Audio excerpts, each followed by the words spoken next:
Nah, hari ini sebetulnya materinya sama dengan masih dalam satu PPT dengan yang lalu ya. Tapi memang ada beberapa apa namanya perbedaan sedikit ya. Kemudian untuk grup paper biasanya adalah yang dimaksud dengan paper oleh saya itu bukan suatu paper yang ada pendahuluan, kemudian tinjauan pustaka hingga kesimpulan dan saran ya. Tapi teman-teman cukup melakukan membuat slide aja untuk presentasi. Ya, biasanya adalah 20 atau 21 ya. Paling banyak adalah 21, paling sedikit adalah 20. Nah, itu adalah tugas daripada grup ya. Jadi saya kalau di dalam kuliah agak beda dengan yang nanti yang dibahas di dalam apa namanya presentasi grup ya. Nah, untuk presentasi grup nanti menggunakan buku ini. Buku ini ditulis oleh Pak Profesor Faisal Rifai Zainal ya, yang kebetulan juga beliau salah satu referensi daripada IBS, dan buku beliau banyak digunakan di program-program syariah. Jadi ini bukunya. Iya, bukunya ini ya. Jadi nanti bisa tapi saya juga udah siapkan di apa tuh namanya di WA ya, mungkin nanti insya Allah sama Rania di distribusi. Iya. Nah, ini tampak belakangnya. Ya, tampak belakang. Mungkin terbalik kali ya. Tulisannya terbalik mungkin. Iya. Nah, itu adalah buku yang untuk bahan diskusi ya.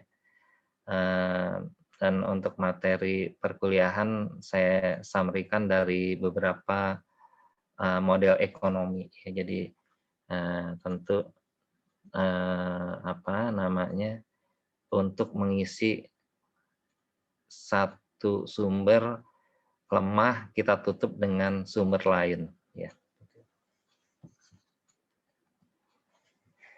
Baik, yang berikutnya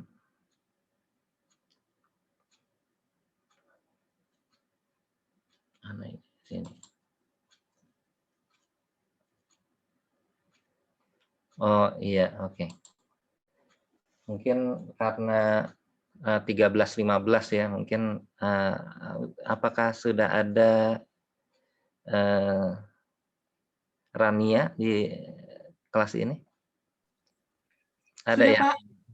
Rania bisa dikasih saya supaya bisa share screen. Oh iya, baik Pak. Soalnya hostnya Rania. Ya, sudah Pak. Iya, terima kasih.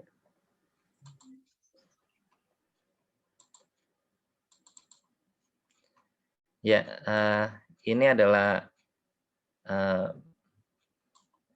satu PPT sesungguhnya dengan yang ada yang lalu ya. Kalau kita perhatikan dari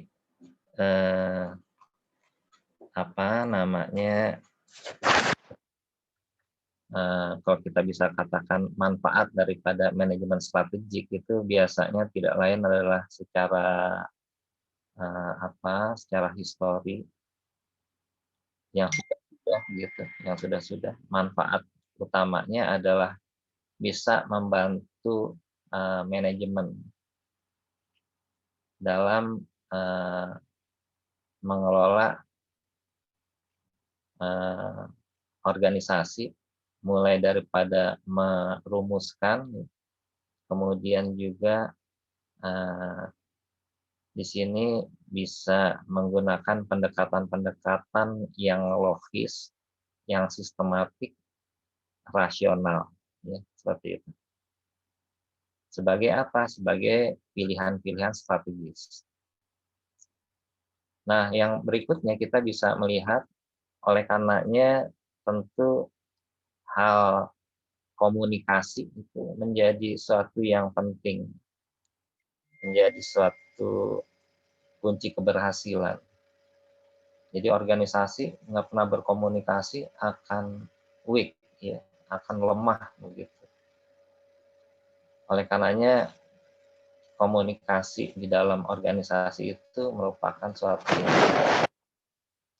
dan selain itu juga harus membuka dialog dan mengharapkan partisipasi daripada semua stakeholder yang terlibat, mau orang luarnya, mau manajernya, mau employee-nya, mau pemegang sahamnya dan sebagainya, memberikan komitmen, memberikan dukungan begitu kepada organisasi.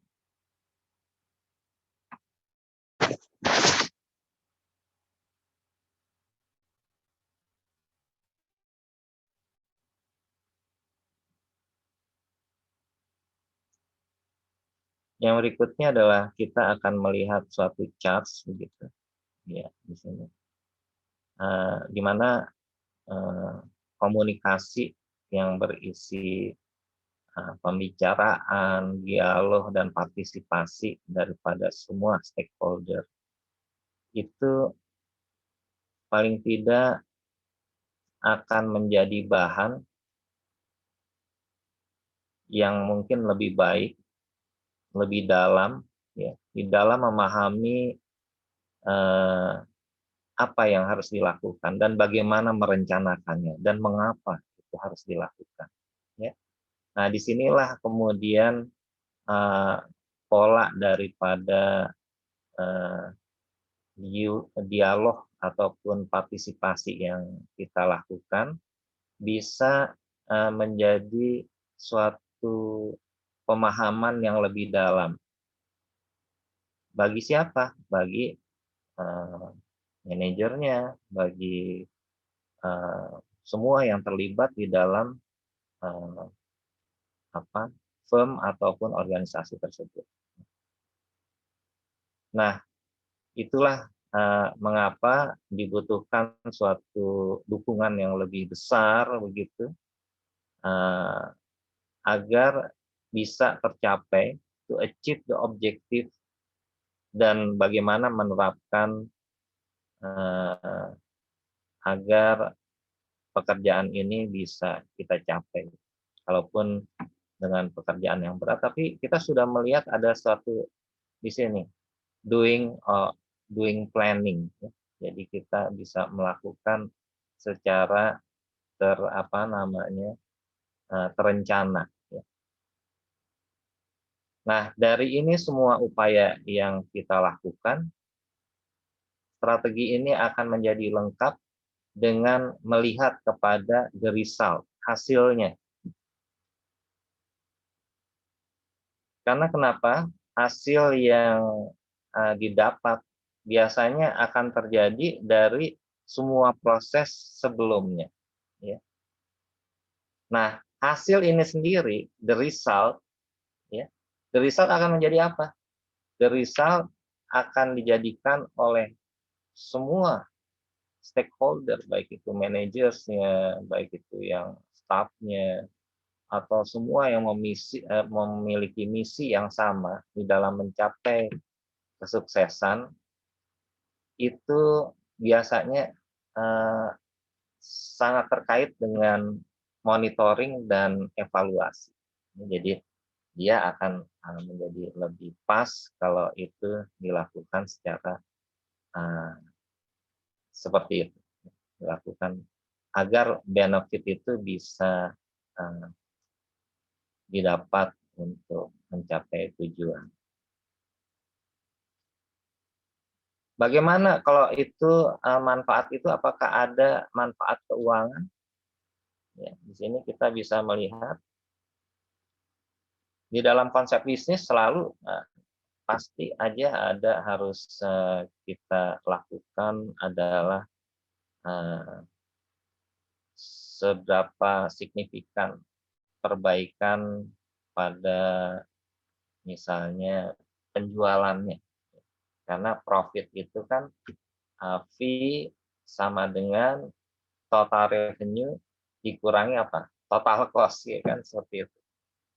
Jadi bisa nggak signifikan nggak sih perubahan yang dilakukan? Kalau perubahan itu signifikan, maka dikatakan sebagai secara strategis signifikan, gitu ya. Bagaimana caranya? Profitnya kita upayakan tinggi dan productivity atau produktivitas kerja daripada perusahaan itu juga tinggi.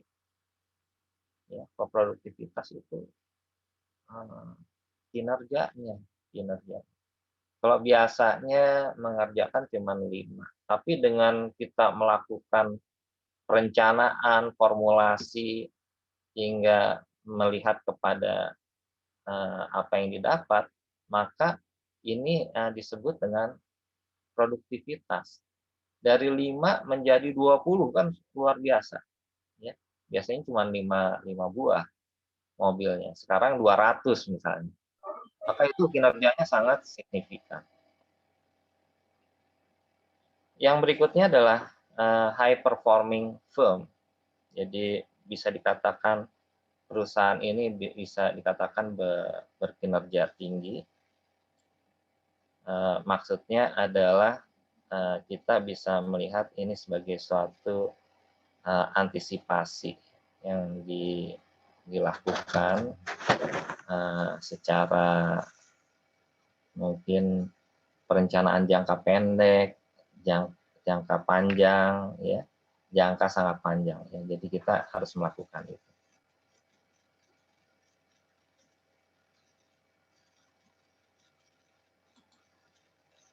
Nah, mungkin nanti sepintas bisa dibaca ya, karena waktunya sudah mulai mendekat ini ya. Jadi ini saya mohon maaf sekali ya. Mungkin teman-teman bisa nanti membaca materi ini. Yang berikutnya adalah saya sedikit ingin mengulas tadi kelompok ya, kelompok.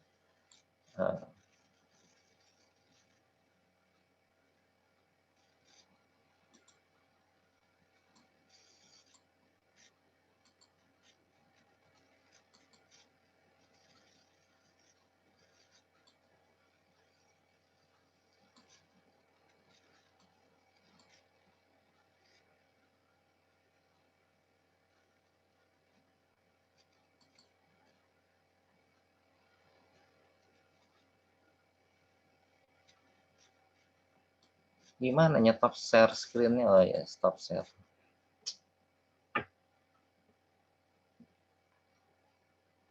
Ya, untuk paper itu sendiri nanti dikelola oleh kelompok. Jumlah teman-teman yang ikut di dalam perkuliahan ini berapa mahasiswa ya? 25, Pak. Ada 25, Pak. 25, Pak. 25, kalau gitu dibagi 5 aja biar apa namanya bulat gitu. Berarti masing-masing kelompok adalah 5 ya. Masing-masing kelompok adalah 5 dan berarti ada 5 kelompok yang ada di kelas ini. Dan masing-masing kelompok boleh memilih 1 chapter ya, yang tidak boleh dimiliki oleh kelompok lain. Kalau udah dipilih sama, mungkin nanti minta tolong sama Rania, karena di sebelum UTS teman-teman akan menghadapi harus 1 kali presentasi dan menjelang UAS juga harus 1 kali presentasi. Ya seperti itu. Berarti ada 2 masing-masing kelompok punya eh, apa namanya beban, yaitu 2 kali presentasi, ya, sebelum UTS dan sebelum UAS. Nah, selanjutnya kalau itu tadi kelompok dengan materinya, nanti masing-masing minta tolong sama Rania untuk bisa membantu ngaturnya. Dan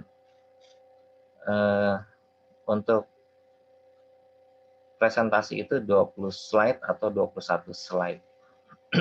Ya, jadi papernya dalam bentuk slide aja. Nanti dikumpulkan melalui Rania, mungkin pada pertemuan karena pertemuan ketujuhnya presentasi. Selanjutnya adalah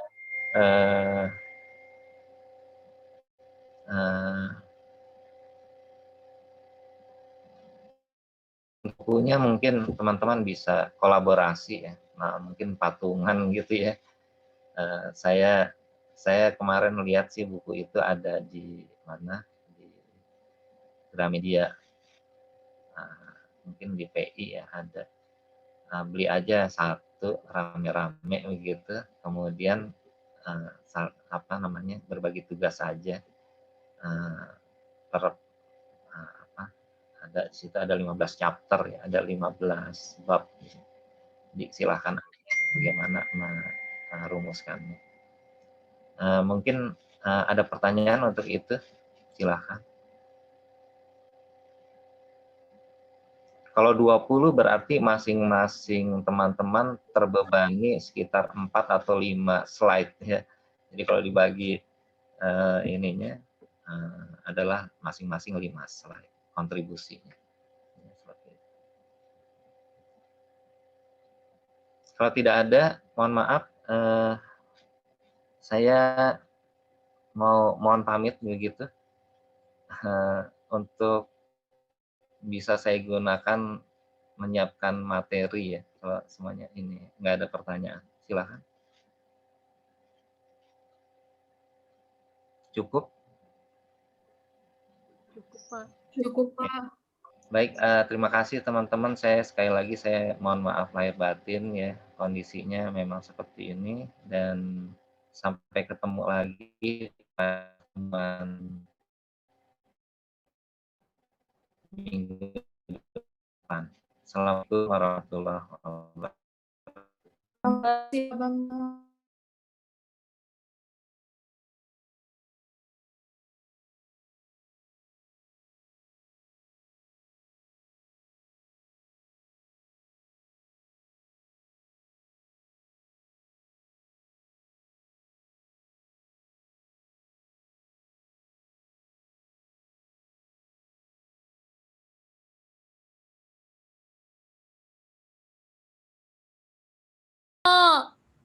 Ntar dulu, ntar